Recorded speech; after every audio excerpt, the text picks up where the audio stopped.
సంవత్సరం స్టార్ హీరోల సినిమాలు రిలీజ్ అయ్యాయి. చిన్న హీరోల సినిమాలు రిలీజ్ అయ్యాయి. కొన్ని కంటెంట్ తో అట్రాక్ట్ చేస్తుంటే కొన్ని మాత్రం అంచనాల్ని అందుకోలేక బొక్కబోర్లా పడ్డాయి. ఏ హీరోలు ఆడియన్స్ ఎక్స్పెక్టేషన్ ని రీచ్ అయ్యారు, ఎవరు డిసప్పాయింట్ చేశారు, అసలు ఈ 2025 లో టాలీవుడ్ కి ఎలాంటి రిజల్ట్ ఇచ్చింది, ఈ రోజు రివైండ్ 2025 లో డీటెయిల్ గా చూద్దాం.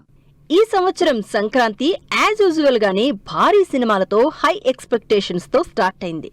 పెద్ద పండుగతో పాటు సినిమాలకు బిగ్గెస్ట్ సీజన్ అయిన సంక్రాంతికి ఈ సంవత్సరం కూడా బాగా పోటీ పడ్డారు హీరోలు. అయితే రేసులో ముందుగా జనవరి 10న గేమ్ చేంజర్ రిలీజ్ అయింది. చరణ్ శంకర్ కాంబినేషన్ లో హై ఎక్స్పెక్టేషన్స్ తో రిలీజ్ అయిన గేమ్ చేంజర్ ఏమాత్రం అంచనాలు అందుకోలేక డిజాస్టర్ టాక్ సొంతం చేసుకుని ఫ్యాన్స్ ని బాగా డిసప్పాయింట్ చేసింది. గేమ్ చేంజర్ వచ్చిన 2 రోజులకే సంక్రాంతి కింగ్ బాలయ్య డాకు మహారాజ్ గా ఆడియన్స్ ముందుకొచ్చాడు. సోషల్ ఇంట్రెస్ట్ స్టోరీతో బాబీ డైరెక్షన్ లో తెరకెక్కిన డాకు మహారాజ్ 150 కోట్లతో మంచి సక్సెస్ అందుకుంది. అయితే ఈ సంవత్సరం సంక్రాంతికి ఎంతమంది స్టార్లున్నా సంక్రాంతి హీరో మాత్రం వెంకటేషే.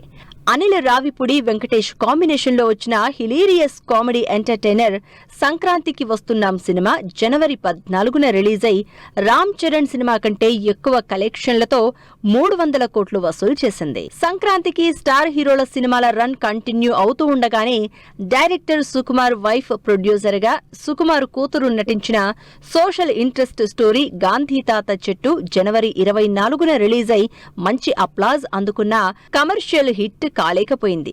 అయితే ఫిబ్రవరిలో మాత్రం తండెల్ రిలీజ్ అయి సంక్రాంతి సినిమాల జోరుని కంటిన్యూ చేసింది.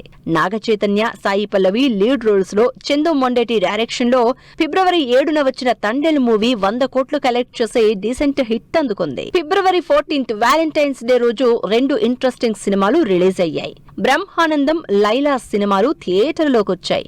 వీటిలో బ్రహ్మానందం గౌతమ్, ప్రియా వడ్లమాని లీడ్ రోల్స్ లో వచ్చిన బ్రహ్మానందం మంచి టాక్ తెచ్చుకున్న విశ్వక్సేన్ హీరోగా వచ్చిన యూత్ఫుల్ ఎంటర్టైనర్ లైలా మాత్రం విపరీతమైన ట్రోలింగ్ ఫేస్ చేసి ఫ్లాప్ అయింది.